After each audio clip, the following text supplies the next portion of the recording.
Visión Económica a las 18 horas, aquí por Boreal. Estábamos tratando el tema de Donald Trump y Donald Trump sigue peleando con los aranceles. La semana pasada estuvimos tratando el tema de los aranceles a Brasil por un asunto meramente político y de amistad con el señor Bolsonaro.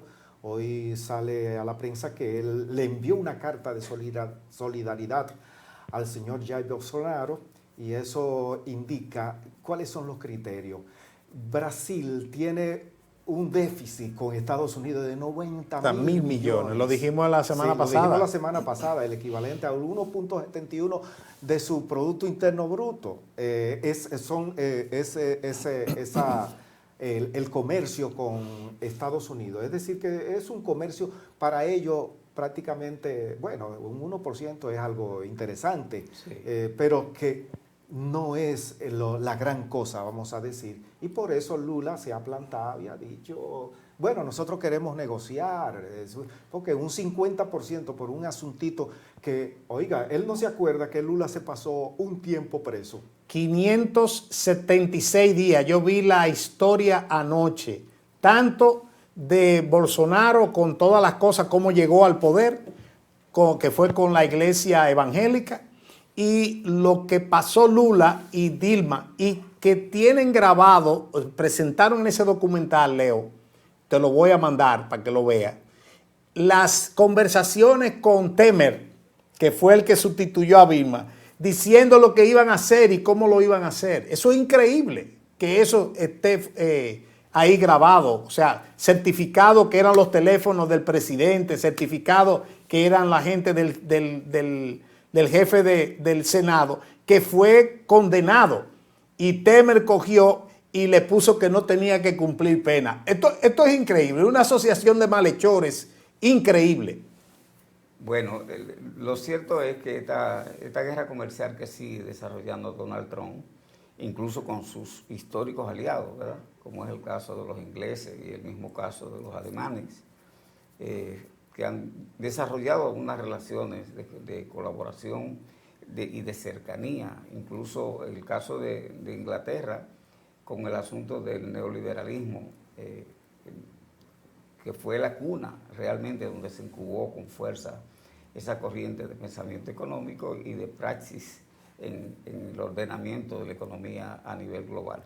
Pero ahora hay una serie de elementos significativos. El caso de China, por ejemplo, que no le va a hacer caso a Trump.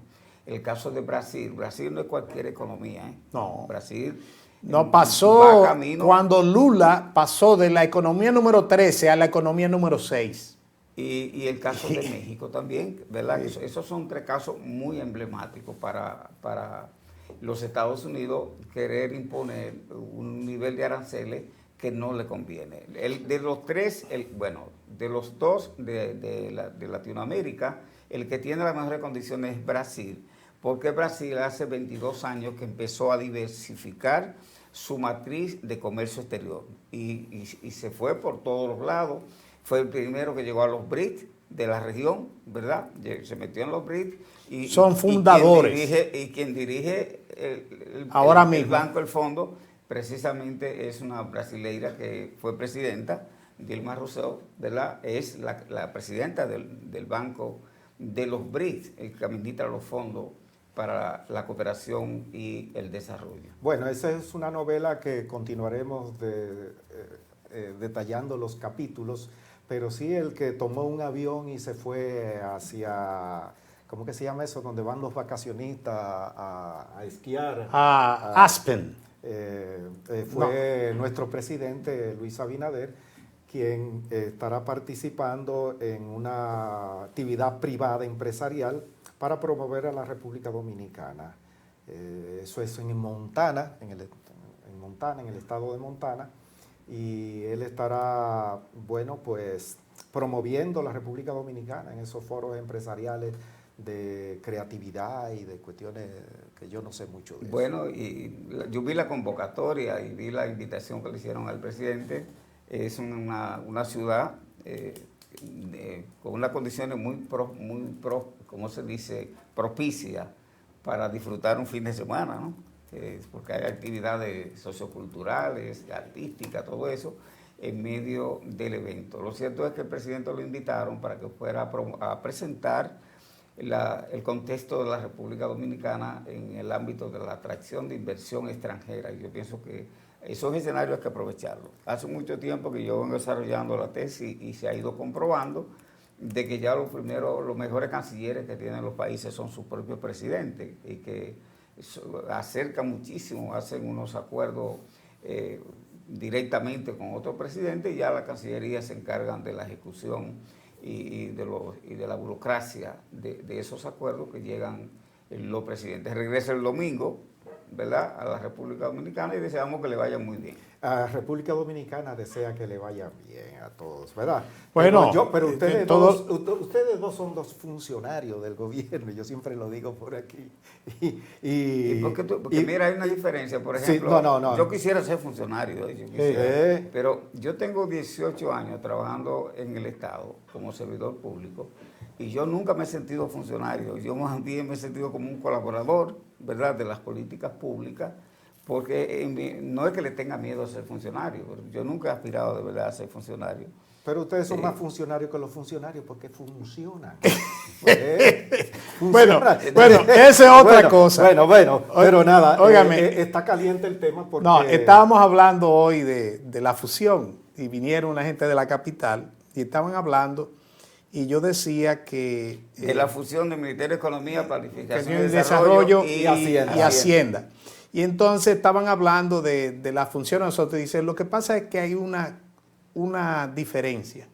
Nosotros somos funcionarios que funcionamos y somos expertos en lo que hacemos. O sea, no somos políticos. Entonces, porque había una propuesta de llevar esto a una actividad de una institución que están en la 30 y pico de provincias, y entonces yo digo, no, ahí lo que se habla es de política, no comencemos a ligar una cosa con la otra, porque si se liga una cosa con la otra, esto va a dejar de existir. Así como usted lo oye, lo dije yo. Pero hay una gran incertidumbre en esos sectores. ¿Qué ustedes cuentan de esto? Respecto a los cambios de funcionarios. Sí, se comenta. A mí me ha llegado... No solamente los que están en fusión ahora, sino en todos, porque al mover a Jochi Vicente, que dicen que renunció, yo no sé. Lo que pasa es que este él país había... se renuncia, pero renunció, está bien. Sí, lo que pasa es que Jochi Vicente, cuando la reforma, él renunció. Y eso es algo que lo sabíamos. Pero el presidente no lo tomó en cuenta. Sí, pero la cosa llegó a un nivel que puso ya... puso un huevo. Desempeñó un pobre papel en la confección, el diseño y propuesta de la reforma fiscal en la República Dominicana. Y eso viene arrastrándose, ¿no? La situación de la finanza pública en la República Dominicana está complicada. Sobre todo con la reducción del gasto de inversión, una disminución con el problema del manejo de la deuda, que anteriormente se creía que no era un problema, pasó a ser un problema. El mismo problema de la capacidad de recaudación vía la Dirección General de Impuestos Internos, vía la Dirección General de la Aduana no hay tanto problema como la DGI, porque en aduana para usted sacar un lapicero, usted tiene que pagarlo antes de sacarlo. Sino que la mercancía, no, aunque hay algunos empresarios que tienen la facultad de sacar toda la cosa y después pagar. Son concesionarios, es otra cosa, eso viene de lejos, de eso podemos hablar después. Lo cierto es que hay una situación un poco complicada, que el presidente Abinader ahora viene nuevecito de Washington, viene por Washington otra vez, llegó por Washington. Y yo supongo que a su llegada entonces retomará la agenda. Ahí viene el 16 de agosto, que es un elemento muy interesante. Cada agosto se pone la administración pública, se dinamiza un poco, la incertidumbre crece y con la incertidumbre entonces viene el nerviosismo también. Este es el caso de los precandidatos que quieren ser candidatos a la presidencia por el PRM. Y fue muy enfático decir, si usted quiere ser público, usted tiene que trabajar.